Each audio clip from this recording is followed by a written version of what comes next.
right, good evening, everybody, and welcome to Free. I'm Ryan, and I'm the pastor here, and I'm so glad to be spending another Saturday evening with you all here live in person and with you all online, wherever you're joining us from YouTube or Facebook or the website. Maybe you're with friends and family gathered in your living room, or maybe you're in your free circle, your sober living house, wherever you are. We're glad you're with us. And we know we have people here every single Saturday from different states all around the country. So if you're on the East Coast, West Coast, North, South, welcome. We're glad you're part of this community, and you truly are part of this community. So a few things you might want to know about coming up. It's a talkative room tonight. I love it. It's like the rain brought the talkie. A few things coming up you want to know about. First, this Thursday night, we have a night of comedy with Zane Helberg. He is a comedian in recovery, and he's doing a couple of shows here in Denver, and we were able to piggyback. And y'all, this is part of our fundraiser. He's coming to really help us out. Tickets to come this Thursday. You can do it on Venmo. Send us the Venmo. Is the link on? We don't have the link on the screen. But you can Venmo Free Spiritual. No, it's at free-1. Talk to me afterwards if you want to do it. Venmo $20. Put Comedy Night in the memo. This goes towards our Welcome Home fundraising campaign. Y'all know we are moving soon. And like just a few weeks, actually, our closing day is August 2nd. So I'm telling y'all, it's right around the corner. We still got some fundraising to do. And so this Thursday is part of helping us raise some funds. So come hang out. Be a part of Comedy Night. It's $20. You can come at the door, but we're trying to get gauge a number of people who are coming. So it helps if you pre-buy tickets, and you'll save $5. It's $25 at the door if you come Thursday night, 7 p.m. I hope y'all come to that. All right, y'all. This is our last week in the series of the 4 agreements, and then next week we are starting this series called Emotions: the emotional roller coaster of recovery. Here's a little promo video. Check it out.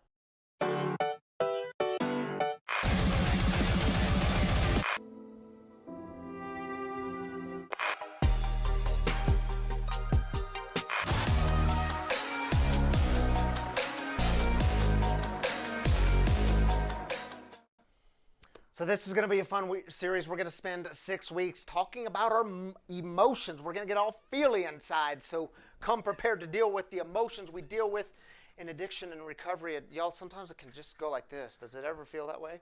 Yeah, we're going to talk about all that. So that's next week. Let me say one other thing that's happening this week. This Wednesday evening, now Saman Meyer, she's the lead of our home team. She texted me letting me know she could be here tonight because they're doing this important thing this weekend of moving into their new home. So she's like, yo, I can't come tonight. I said, I'll make your announcement. Home team, you'll see a video in just a moment. But if you are part of home team, if you want to stay engaged in it, or if you're looking for new ways to be a part of this community, especially on Saturday nights, this Wednesday night, we're going to gather here at 6:30. We're going to provide some pizza. Let me know if you want to come. Actually, let Saman know. You can put a comment in on the Facebook Live or the YouTube, or send an email. What's the email to that, Drew? HomeTeam@freespiritualcommunity.com. Let us know you want to come. And this is ways for you to volunteer in the community. We're going to be talking about all the things we need to do in order to make this move possible. And when we get into our new space, which is just 3 miles down the road, how many volunteers it's going to take to create that home feeling that y'all described, to make others feel welcomed, to create that hospitable sense that we like to do here. So that is this Wednesday. By the way, I didn't say this. I say this every week. I can't believe I didn't say it.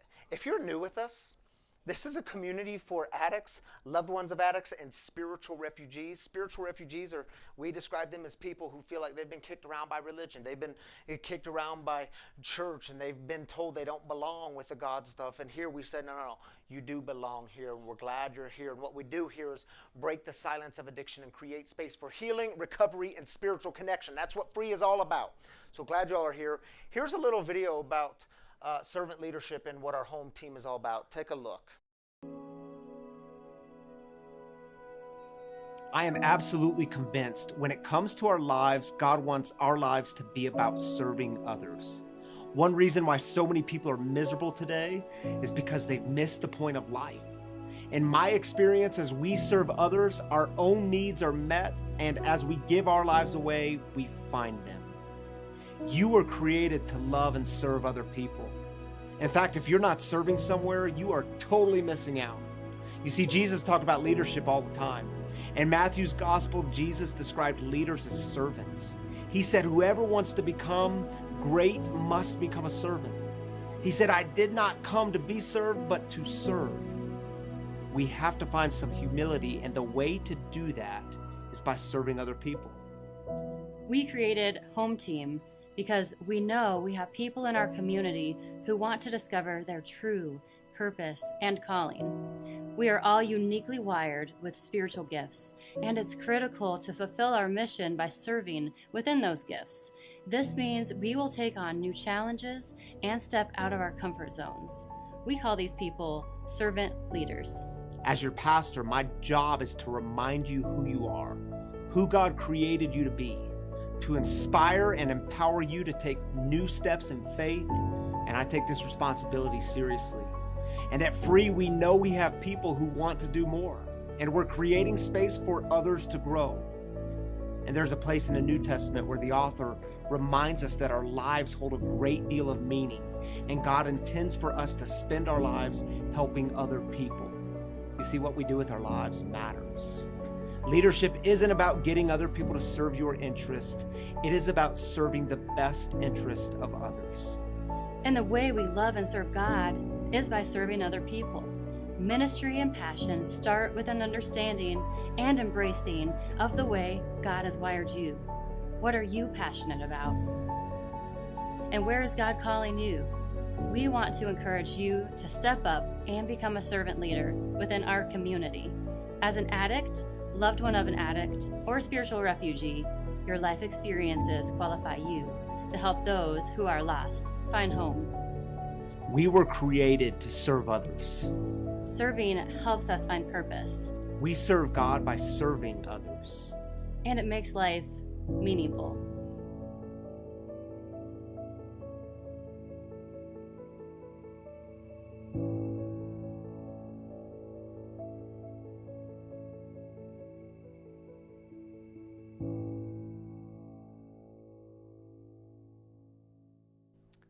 All right, there's a little introduction to what Home Team is all about. If you're interested in that, seriously, we want you to come this Wednesday at 6:30. We're going to talk more about where opportunities are to serve. So if you want to be part of that, let me know or shoot Saman an email at hometeam@freespiritualcommunity.com.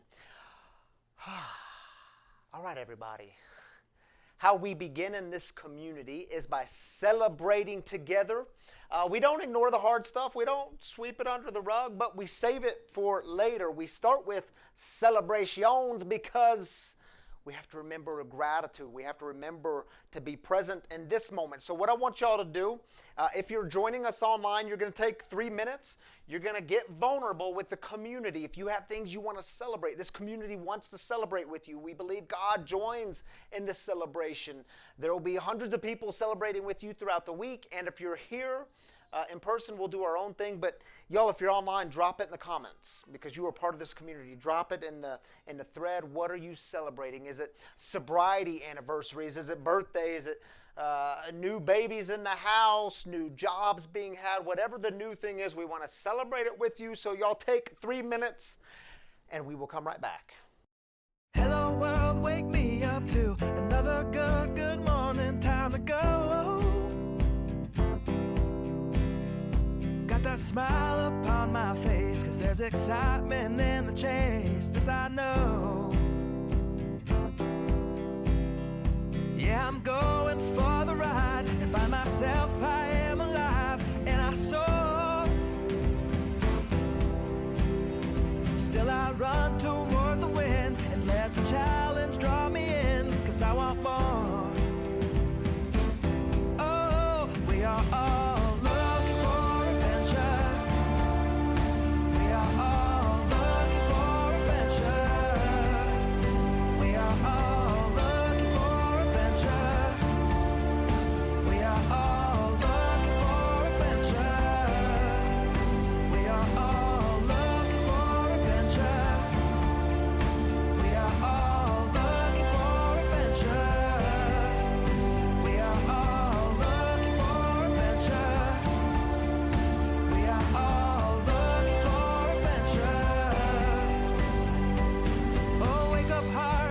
up mine and see the world is yours to find. And with every passing day there's more, calling you out to explore. Get up and go. There is joy found in the race, and I feel it in the place where I'm free. And I simply can't deny it, that I feel adventure calling out to me. Yeah, we are all looking for adventure. We are all looking for adventure. We are all looking for adventure. We are all looking for adventure.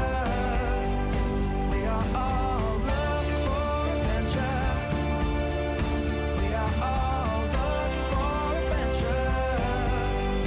We are all looking for adventure. We are all looking for adventure. We are all looking for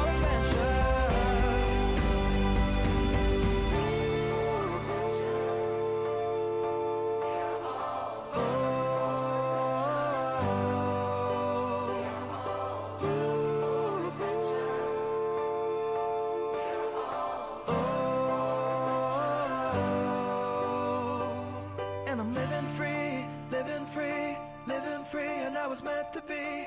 Living free, living free, living free, and I was meant to be. I'm living free, living free.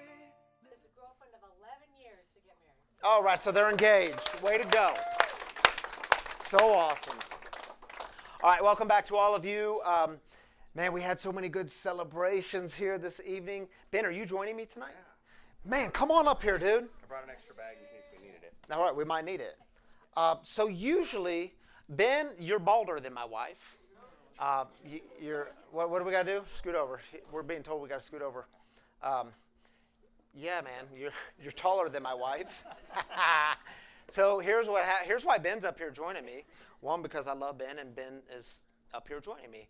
But usually Tammy, my wife, is up here. But it's been, y'all know, if you follow on social media, we had kind of a rough day yesterday with Breck being in the hospital. He's got a severe nut allergy, and I made the great mistake of giving him, it was pistachio pudding mix. And so we spent the day in the ER yesterday. So we were all here. He's fine. Like, he was tearing things up around here just a minute ago. But Tammy said, you know what? I'm going home. It's been a long day. So she left with the kids. She's at home. She's probably online right now. If you're watching, honey, hi. Hope you get some rest. I'm glad you get to do that. Yeah, so Ben's up here joining me for the celebrations online. Ben, I'm going to let you start. Okay. Let's do it. I'll do my best. You got to hold the mic up there, say. There you go. All right. This one is from Amy. Hi, Amy. Celebrating spending time with our Georgia family. Having an amazing time and watching you from GA. GA, yeah. Welcome, Amy. Glad you're online with us. Glad y'all are joining us. Yeah, she was our storyteller. Was that last week? 2 weeks ago. 2 weeks ago.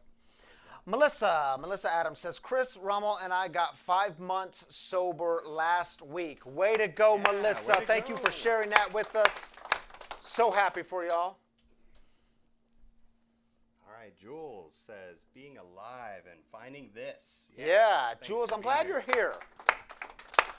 And you're not here in person, right, Jules? Jules isn't here in person, right? No, Jules, hey, listen, open invitation if you want to come join us any Saturday night. I know you have inquired. You will be welcomed here. So any Saturday night, 7 p.m., come join us. But welcome online. Glad you're joining us here online. All right. So your turn or my turn? Brian says, Brian, it's good to have you here, brother. Online, 3 months clean, last Tuesday, in it for the long haul. Welcome, well Brian. done, Thank well you. done. 3 months. Thanks for sharing that with us. Proud of you, dude. All right, you get the long one. Oh, I get the, okay. Thanks, It's from Noel. Noel. Tonight I'm celebrating the group of people who so graciously helped carry me, my very injured 129-pound pup down a mountain today after a hike mishap. God definitely orchestrated the ordeal, and I'm so grateful. Sitting in the vet ER now with a pup who is going to be just fine after some bandages and all the peanut butter Kongs? Does that say Kongs? Yeah. Yeah, I love it. So that pup can have peanut butter. Yeah. Sorry to hear that, but congratulations. I'm glad he's okay. And his name is Breck, her pup. So when she No. called me earlier today, and no, I'm not to point out but she was crying and I couldn't really understand. And they were headed down the mountain, and she said, "Breck is in the hospital," and I'm like, "No, that was yesterday." And she's like, "No, my puppy's name is Breck too." And so anyway, celebrating and praying for Noah. I know it's been a long day for you too. Let's just do a couple more. All right, you got it. Roy says, and Roy joins us all the way from Florida. I just had an incredible couple days with my sister that I hadn't seen in 17 years. Now I'm in Florida with my mom. He's from North Carolina, though. So blessed and thankful our family is coming together. Celebrating that with you, Roy. Thank you for sharing Thanks, that with Roy. us. All right, Jennifer says, celebrating my good friend Cindy's 1-year sobriety anniversary. Awesome job. Yeah. All right. Congratulations, We'll Cindy. celebrate that with you. Ben, thank you for joining me, dude. You got it, man. If you want to continue Thanks, to guys. celebrate, we don't want to cut you off, but we're going to cut you off. Just put them in the comments or however y'all do your thing, because like I said, man, this work of celebrating together is so important and we value it. So thank you for being a part of it. And tonight, this is the 5th week of a 4-week series. No, I said that wrong. This is the 5th week of a 5th-week series on the 4 agreements. So it's a wrap-up week, but I'm excited about it. So here's a little video, and then we'll get into it. How about that? To be alive is the biggest fear humans have. The risk to be alive and express what we really are.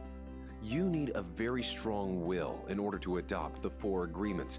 But if you can begin to live your life with these agreements, the transformation in your life will be amazing. You will see the drama of hell disappear right before your very eyes. Instead of living in a dream of hell, you will be creating a new dream, your personal dream of heaven. Death is not the biggest fear we have. Our biggest fear is taking the risk to be alive.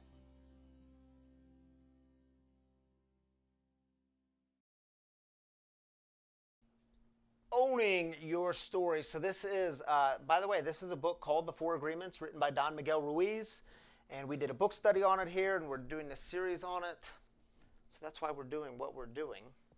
Now, it was February 26, 1993. Ramzi Youssef and some other terrorists carried out the bombing of the World Trade Center in New York City. They intended for this bomb to bring down both towers and to kill thousands of people, but that didn't happen. It wasn't until years later that it was Youssef's uncle who masterminded the 9/11 attacks, which did, of course, bring down both towers and kill thousands of people. But on that day in February of 1993, 6 people were killed and about 1,000 people were injured. And my buddy Andrew tells me this story. Do y'all remember Andrew Wozniak, a beloved member of this community? He passed away from cancer. It was almost a year ago today. It was July 19th when he passed away from cancer. And if you remember Andrew, he was one of us, a recovering alcoholic, and man, he just told these stories that were always animated, and he was from New York, so they would get louder and more animated as he would go. And he said, man, Ryan, I remember what it was like when I was on the top floor, because at that time in his life, he was one of the big wigs on the stock exchange, and he was on the top floor of the towers, and he says he remembers what it was like when the bomb went off several floors beneath him, and he goes down to the bottom floor and walks outside, and it was just this scene that he described as chaos and terror and lots of pain and lots of suffering. And he says he walks outside, and Andrew just walked right into the pain and the suffering. And he started grabbing these wounded bodies out and pulling them to a place of safety, and it was such a vivid memory in his mind and heart. And he even remembered which suit he was wearing on that day. And he remembers tearing off pieces of fabric from his suit and bandaging up these wounds of those who were injured from the bomb.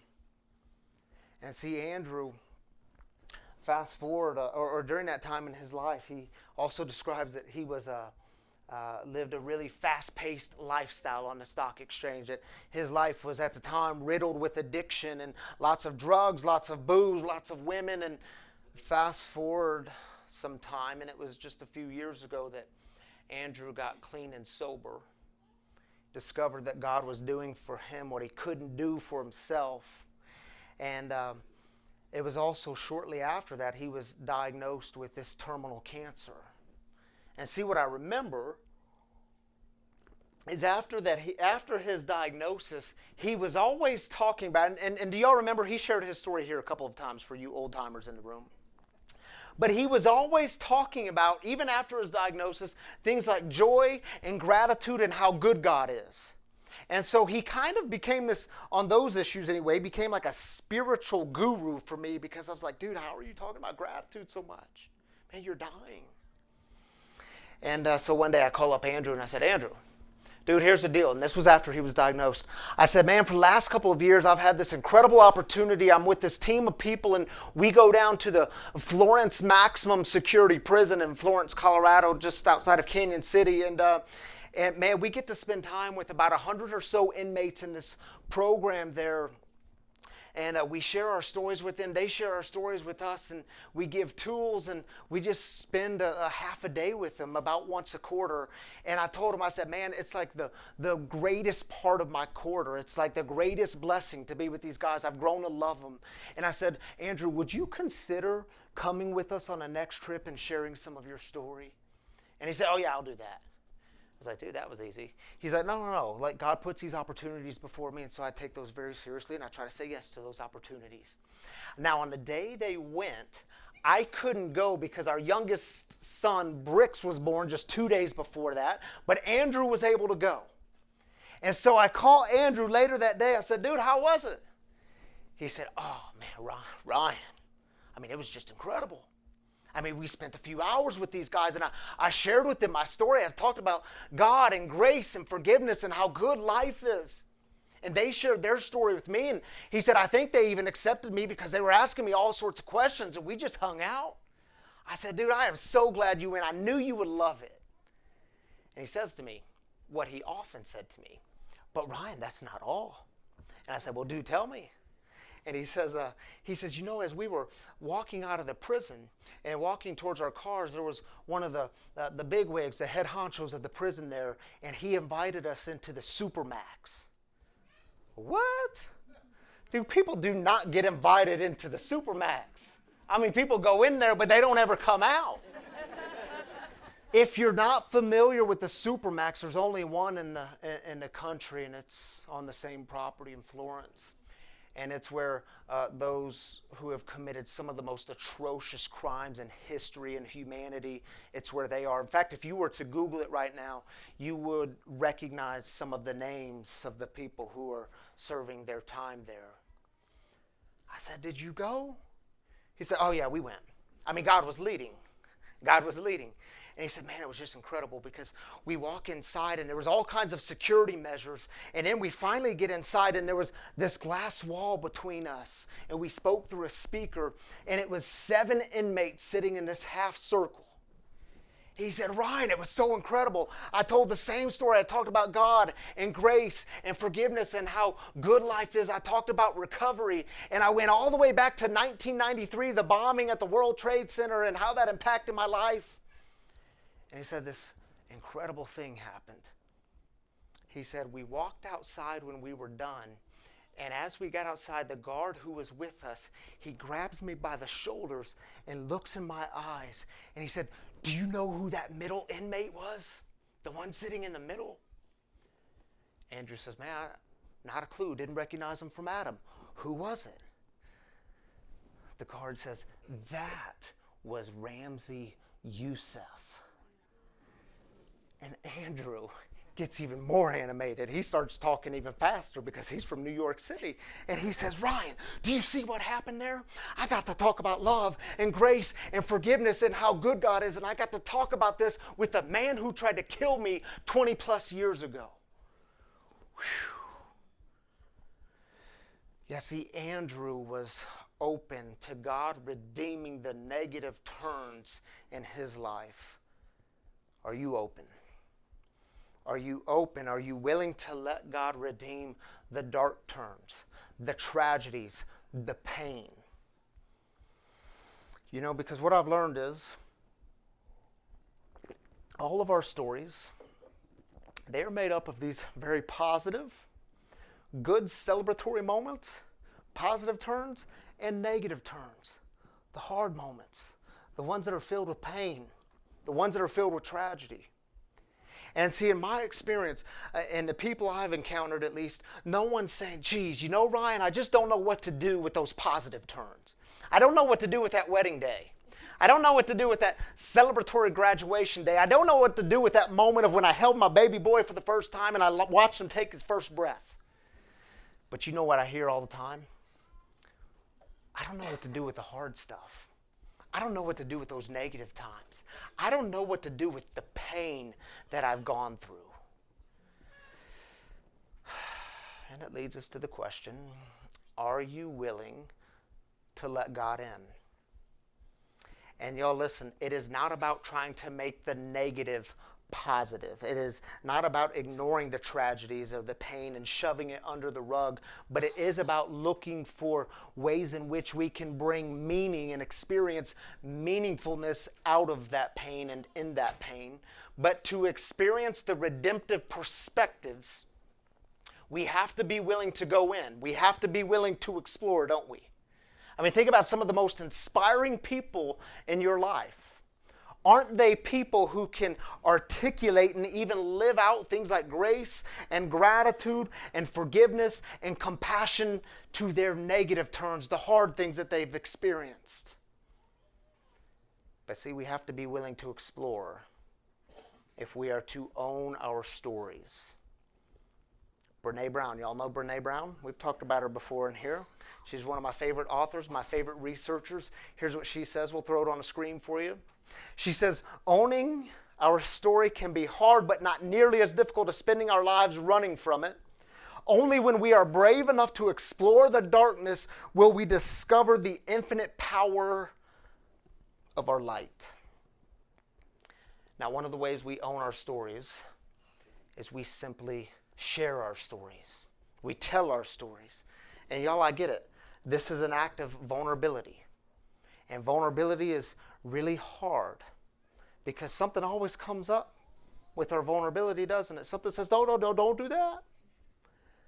And sometimes when you're vulnerable, it'll come back and bite you in the butt because you open yourself up for people to hurt you.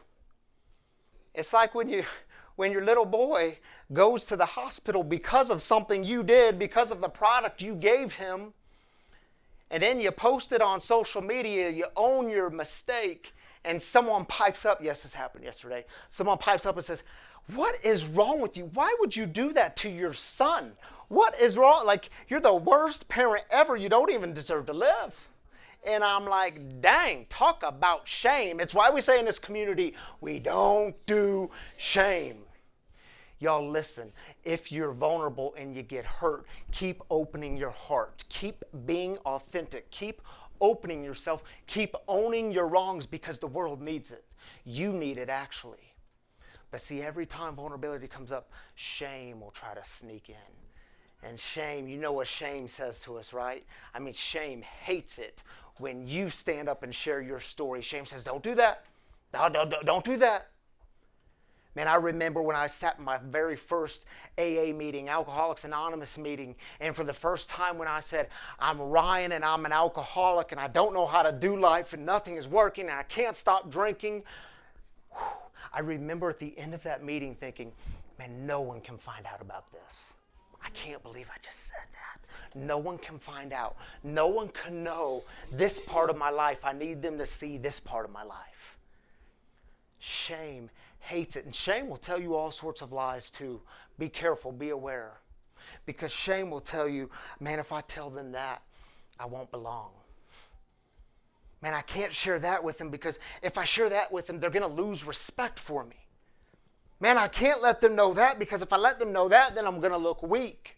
Man, I can't let them in here because if they actually get in here, they won't like me, or worse, they won't want me.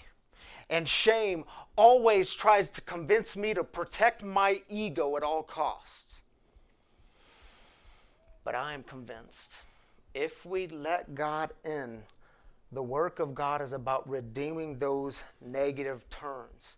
The process of you getting open with your story is the process of letting God in, of letting others in. And yes, I get it. It will always be an act of vulnerability.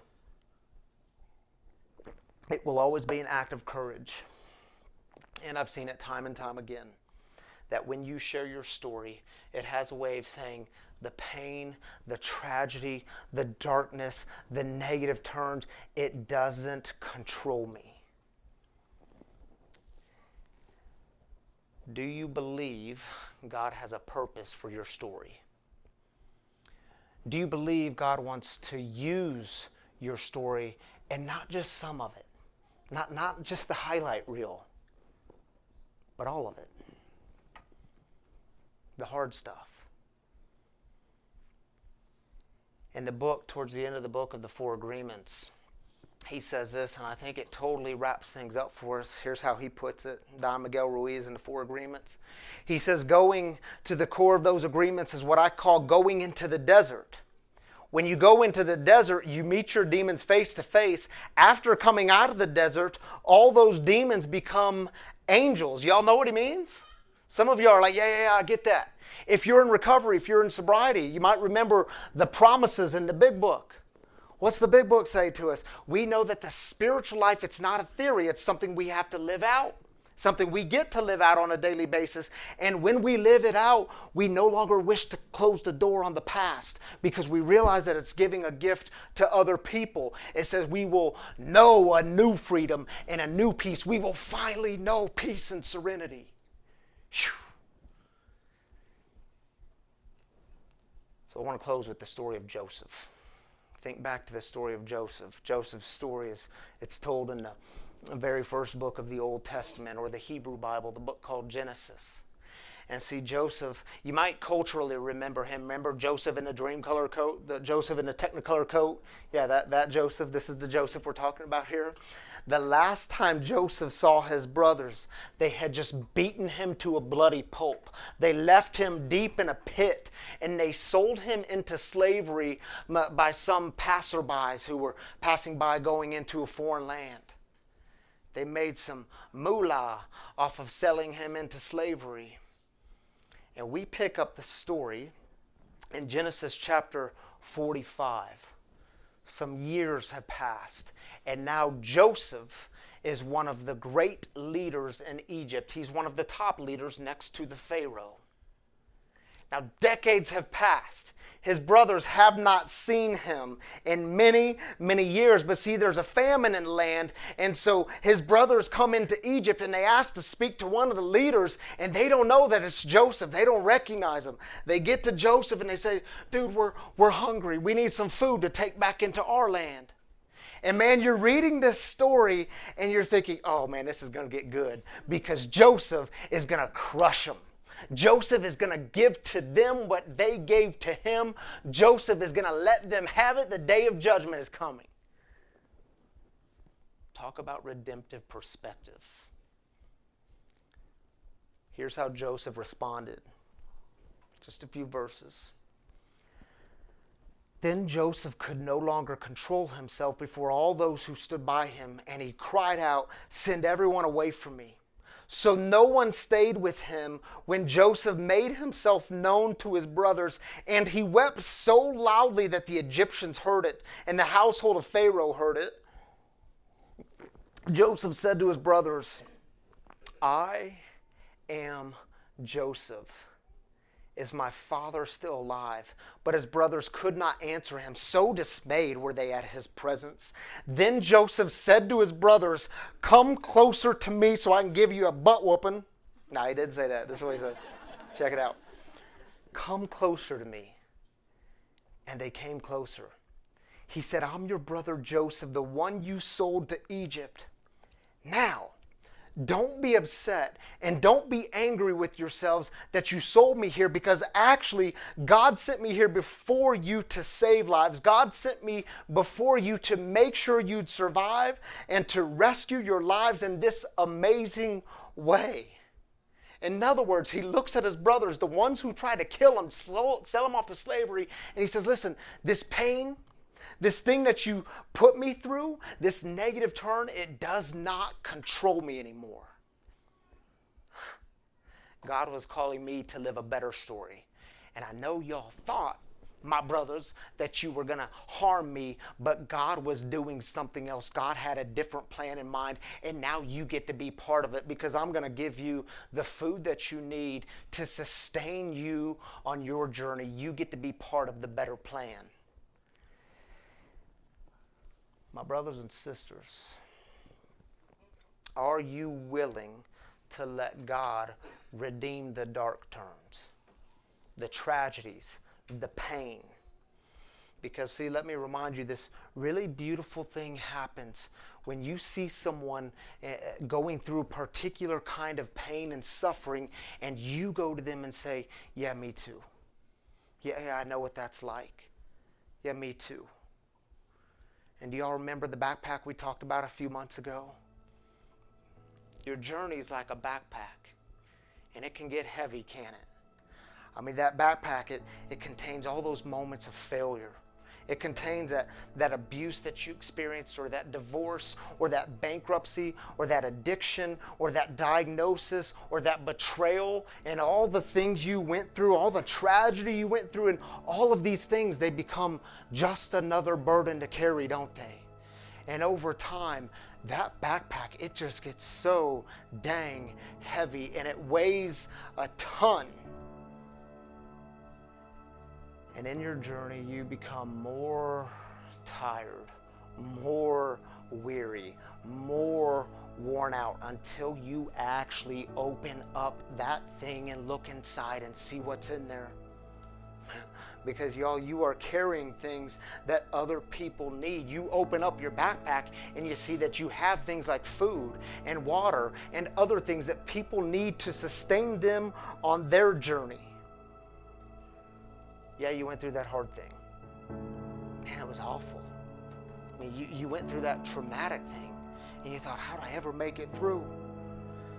But then you go to someone else who's been through that similar thing, and you get to say to them, yeah, I've been there. And guess what? I'm still here. I'm still breathing, and the very thing that was weighing you down now becomes the exact thing through which God's healing love flows to somebody else. You see, you discover that your biggest source of pain is now a source of joy that helps other people. See, you never know how God wants to use your pain. You never know where God is calling you to go, and who God is calling you to go to. So I ask you the question, are you open? Are you willing to let God in to redeem the dark turns, the tragedies, the pain that you've experienced? So here's the deal. Take just a minute and reflect.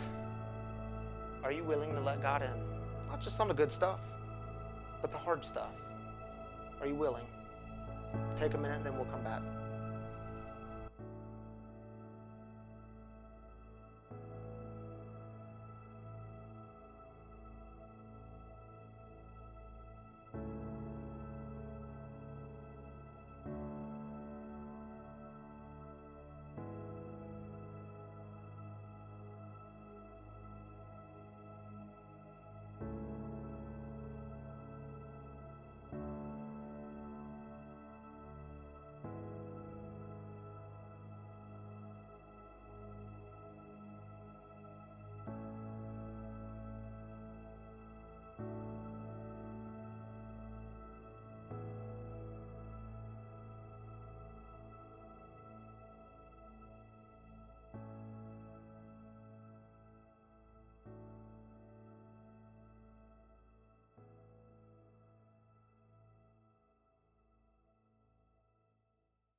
It goes fast, doesn't it? Welcome back, everybody. If you're online, welcome back. I hope you stayed with us. Because I need to tell y'all, if you're new with us, every Saturday night we have a guest storyteller who shares some of their experience on whatever it is we're talking about for the evening. So this week it's about redeeming the negative turns, redeeming the pain, the tragedies. And tonight we have, actually you get two for the price of one. We have two guest storytellers. It's usually only one, but it's Aaron and Alyssa. I mentioned them earlier, and y'all, this is so cool. Tammy reminded me a couple of weeks ago. She's like, Aaron's been coming since like the very beginning, since like the backyard, and it's just so cool because I forget like how many of like I don't know what to call y'all, founding members. I think in the church world they call y'all charter members. But y'all have been with us from the beginning, and I'm so grateful you're part of this community. And Alyssa said when we were meeting this week and talking through the theme, she said, remembering the dark past helps us stay centered in how good God is and how good life is, and we get to share this with others. And that's what they're doing here tonight as our guest storytellers, sharing the gift with us. So y'all help me welcome Aaron and Alyssa.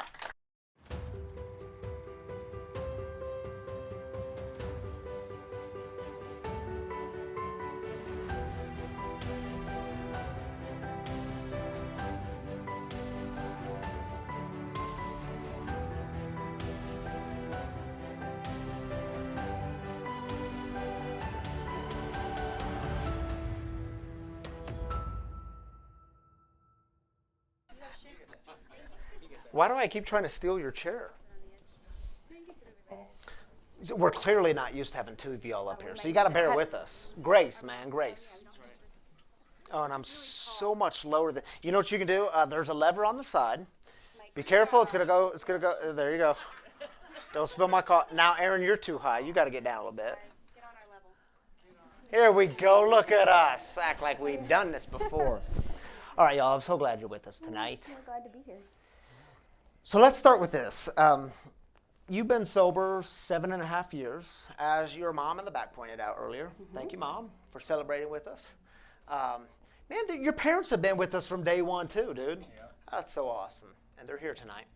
Mm-hmm. Sober for 7.5 years, married for 7 years. And Alyssa said this. So we have addict in this community. It's three categories: addicts, loved ones of addicts, and spiritual refugees. So tonight it's addict and loved one of addict.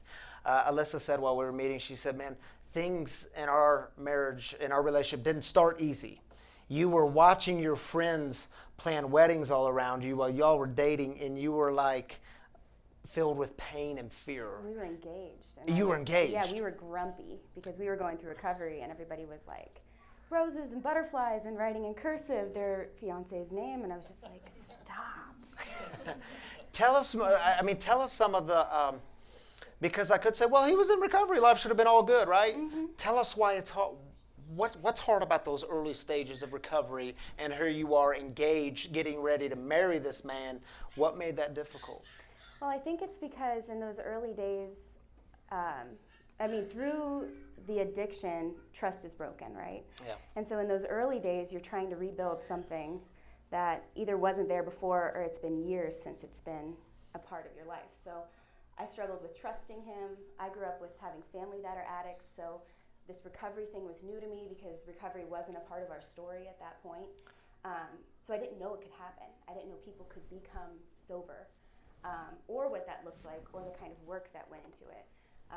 And I'm actually a codependent, so like to have my hands grasped tight around my loved ones, and especially this one. So releasing that was hard too. Where it was like, tell us real quick, you mentioned codependent. For those that don't know what codependency is, how do you describe that? I'm an enabler. I want to make sure like my addict loved one, that they don't experience the pain of their addiction.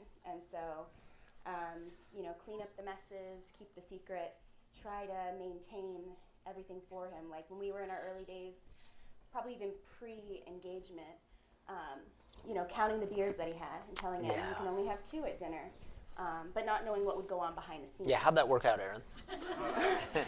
She's like, it didn't work out. She has an extreme sense of smell, so she can smell. Yeah, it's a gift. Yeah, and you loved ones have different gifts, right? I mean, and I'm so glad you're talking about this because it's something we have to continue to talk about in our community.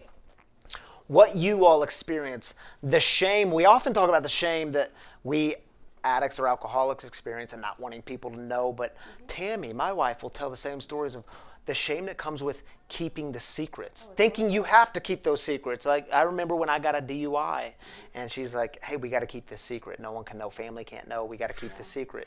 And it's funny because you don't even talk about it, right? It's not like, hey, we're going to keep secrets, but it's a way you live unconsciously, but it's such a harmful way to live. So sorry to cut you off with that, Alyssa. I'm glad you're talking about this. Luckily, we were messy, and it was kind of a hard thing to keep a secret because we were young. Our drinking started when we were underage, and then it just progressively got worse. And can I share? I added it up today, I think, over a span of, I didn't drink until I got to college, and in about a 5-year time frame, I spent 3 of that drinking, and then that was my career of drinking. It was very short, but it progressed very rapidly. Yeah. Well, you were going to add something to that, I think, Alyssa. Can I share? Yeah. Okay, so in that time when we were 20, Aaron got a DUI. We were drinking underage with friends. Yeah. And it just got it got deep fast. We were in it, and I remember begging him not to go, and he drove home, and that was the last I heard from him that night. And, so it got dangerous and scary fast, and then we traveled through the losing the license and all that kind of stuff, and having to drive him to mines. He's a very smart guy in a lot of ways. You were smart drunk. Yeah. School of Mines. Yeah. And I say that only half joking, that sometimes people think of alcoholics as, they're gutter drunks, right? That man, he just couldn't get his life together anywhere, and you would know it if you looked at him. No, he was sitting in School of Mines getting A's. Yeah. So give us the 2-minute synopsis of what it was like when when things turned around, when you got sober. And so it was one night, or one day, I remember working, not hearing from him. And so I knew something was up, like my codependent senses were tingling. And I was like, okay. That's worthy of a tweet, by the way. Codependent senses were tingling. Write that down. And I remember going over to his parents' house where he was that night, or that day, and going downstairs to his room, and he was still drunk. And so that told me that it was a doozy of a night before. And having those loved ones as addicts in my family, I knew that, and we were engaged at this time. We were engaged a few months, and I knew something had to give. I couldn't have a relationship, a marriage with somebody that was actively in their addiction. I knew it was something that had to change, and I remember my father-in-law had permission to share this, but he said, we love you, Alyssa, and if you have to walk away from this, we understand. Which is hard to hear, like months before your wedding. But knowing how much I loved him and cared for him, I knew it was going to be like literally through the grace of God that I would be able to continue on. So then from there on out, I gave him, which you're not supposed to give ultimatums, so not as I say, but don't do what Alyssa did. Don't do what I did. But I basically said, it's me or the bottle. It's me in sobriety or the bottle. Like, I cannot be in this relationship. And so we had wonderful friends, community, scoop them up. And you've been sober since then. Yeah. Tell us. And you didn't do it for me. Yeah. Tell us what it's like to be free. And I know you said God gave us a second chance. What's that been like? Yeah. So actually, after I got my DUI, that first time I had this idea in my head, like, oh, I just got in trouble with this. I can maintain this and fix it. So for a year, I was like, I just got to jump through these hoops and I'll be okay. And then I started drinking again, and that ended poorly. So then fast forward, it got even worse and worse. And so at that time was different because, yes, she had given me an ultimatum, but I loved her and wanted to be with her the rest of my life. And so in that context, it was like this was a bigger crossroads. And so the first 6 months of being sober, I was completely lost and didn't know where to go, what to listen to. And I grew up in the church, so you hear about the gospel, and the gospel means good news. And, I'd turn to the church and be like, this does not sound like good news to me. Like, there's something not clicking. So I just continued that pursuit of what is grace, because that was the thing that resonated with me the most. How do you describe grace? Grace is that lifeblood of my recovery. It's the only force that is a good enough motivator for me. It's not free. It's more than that. It's like it's. Dude, you just said something so powerful. The lifeblood of my recovery. Yeah. I have never heard that put together. That's exactly what it is. It's cheaper than free. It's so radical. Like when you're telling the story about the Supermax, like grace is for them too, and that's offensive. Like we don't want to hear that. But that's what I found is grace is that that force that enables me to get over this, and it's outside of myself. I can't muster it up on my own. Yeah, man, so beautiful.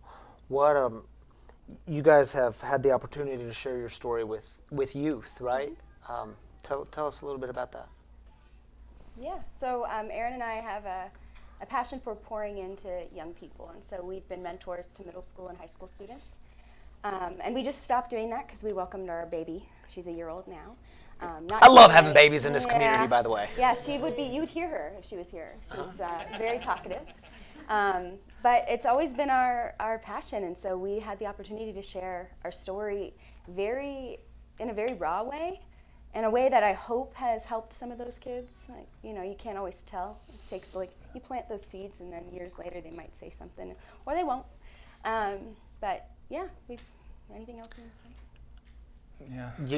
The grace of having things hold together that y'all, when you were talking about your husband, Aaron, in front of Aaron the other day, you started to cry, and I thought, this is just real pure love. It's like, and it didn't have to go that way. I mean, you could have screwed the whole thing up, and yet somehow y'all are living together, having babies together, loving each other, and it's a beautiful thing. Yeah. Let's end with this. Tell us, I want people to hear what this free community has meant to you, being here from the beginning. Yeah, I love this community because just the rawness of it, the openness. Sometimes it feels like a hospital where people can come and receive healing, and other times it feels like a nice celebration and party time in a healthy way. And so this is what I think church should look like. Wow, dude, I love that. The hospital and the party. Yeah. The party in the hospital. Sometimes. What about you, Alyssa? Yeah. Hey, by the way, Alyssa's also a kindergarten teacher. Yeah. Loves kids. Just hold on to that fact. Loves kids. Yes. Go ahead, Alyssa. I love kids. Well, this place, I know it's cliche because we talk about it all the time. It's home. It is for us, and I think that's more apparent now than it's ever been, that this is where we want to raise our kids, and this is where, we feel like we belong, and we look around and I just see other people that belong too, and it's just a crazy cool thing to be a part of and raise our kids in, because it's just, what a more authentic community. I can't find one. Yeah. Oh, I love that. Yeah. I'm so glad y'all are part of this community. Listen, if you online on Facebook or YouTube have questions for Aaron and Alyssa, we all engage online. Sure. So y'all, if you're online right now, show them all kinds of love, all sorts of support and encouragement, because it takes some courage to come up here in front of people and be open and vulnerable with your story and share some things that I don't know another church where we can share these types of things. So I'm so grateful for this community too. And if you want, y'all will stick around a little bit afterwards. If you have questions, if you want to talk to Aaron and Alyssa and say, how'd y'all do it? Talk to them, because they've got some experience, strength, and hope going on in the bones, and we're grateful for it. Love y'all. Thank you for being up here. Thank you for joining us.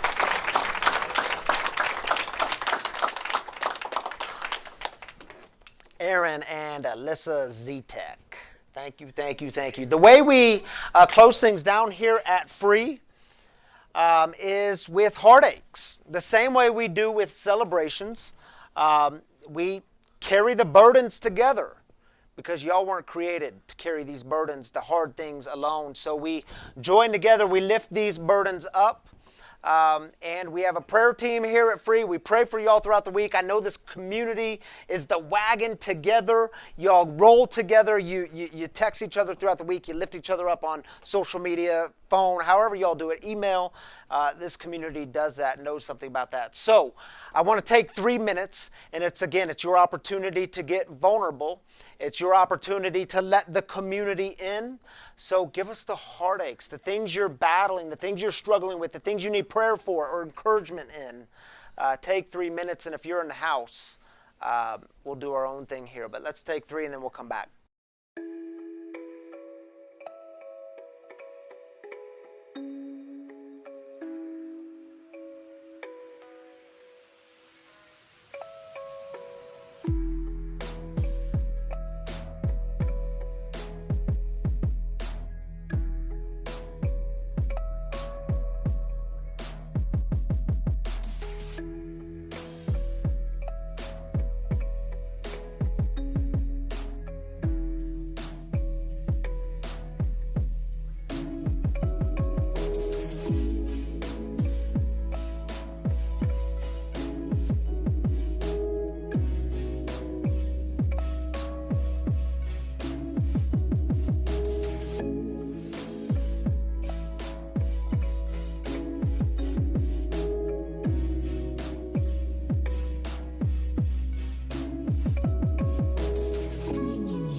For Noelle and her dog. I know, Noelle, if you're still on with us online, I know it was a traumatic event today. I hope things are well.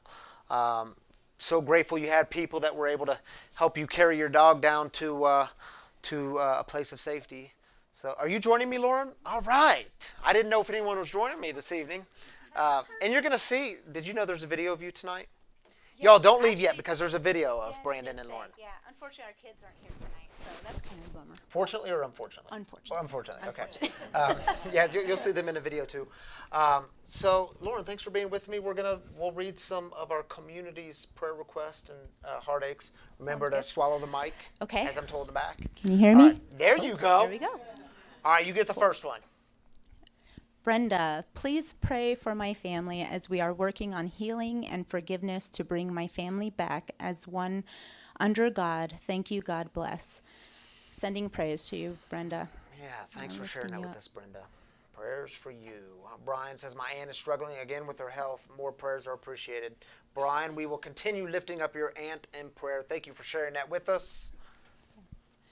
Vicki, please pray for my 23-year-old cousin who is suffering with addiction and mental illness. It's hard. We're keeping you in our spirits and lifting you up, Yeah. Vicki. Thank you, Vicki, for sharing that with us. Cindy, we just lifted you up in prayer in the room here. Please continue to pray for Austin and our family. So many prayers and good vibes coming your way tonight, Rap family. We love y'all, and we're going to continue to lift up Austin and you all. My aunt's best friend of 38 years passed away 2 years ago. Sending her my thoughts and prayers.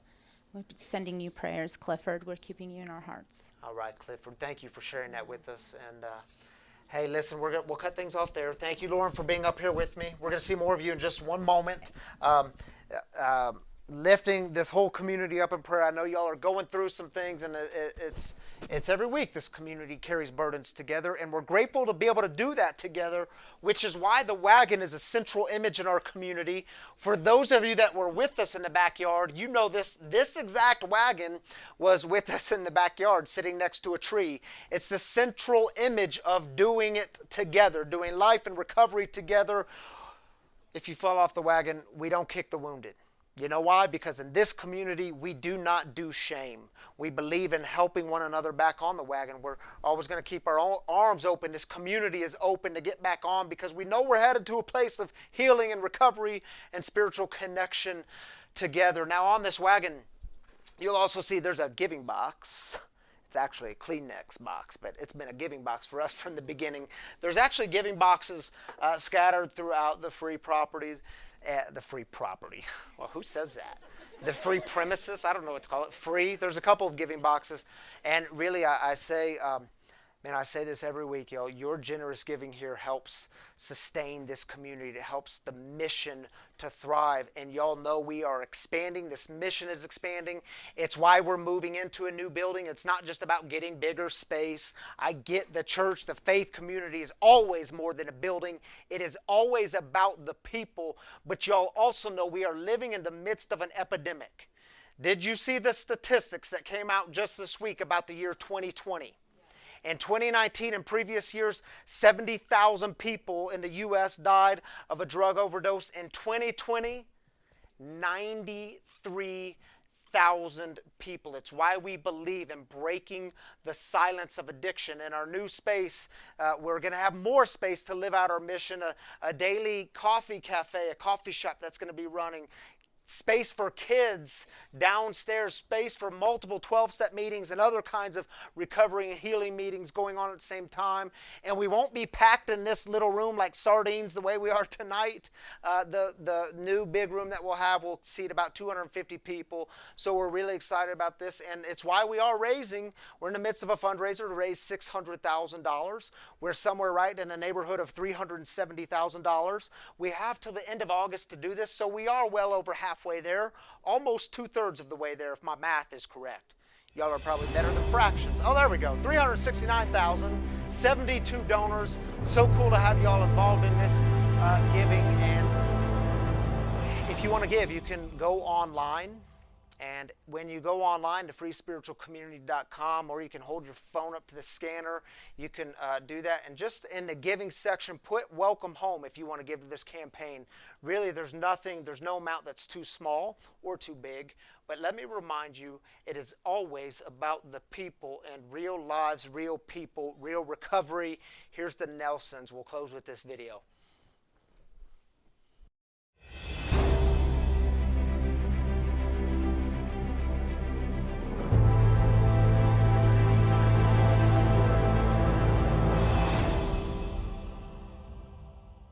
I'm Brandon. I'm an addict and a spiritual refugee.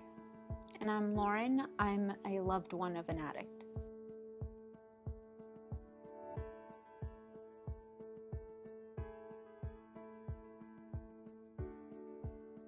The main thing that comes to my mind with our kids and the way that we are with my recovery process is we're very open.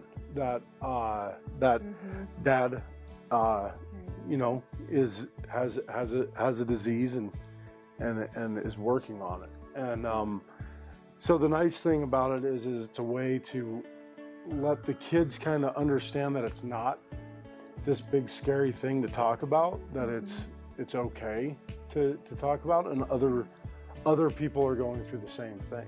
And so I mean, that's why I feel so blessed to be able to have a place that is so welcoming to younger kids, and just kids of all There's age. kids that they can also connect with that have probably gone through the same thing, and they can all talk about it and share together. And I think that's important for them to know that they're not alone, because I think they're little brave. They just need to know that. They need to know they're not alone.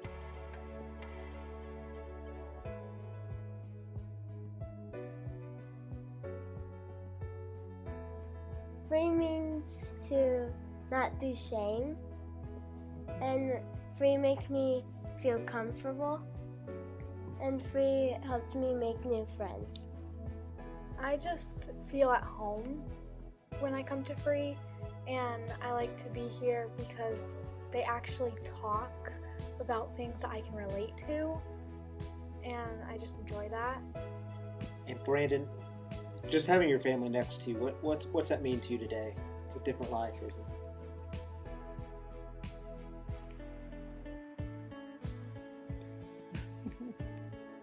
Thought I was going to lose them.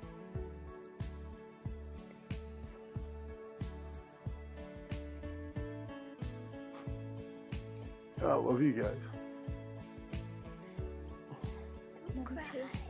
Well, it's Ryan's fault.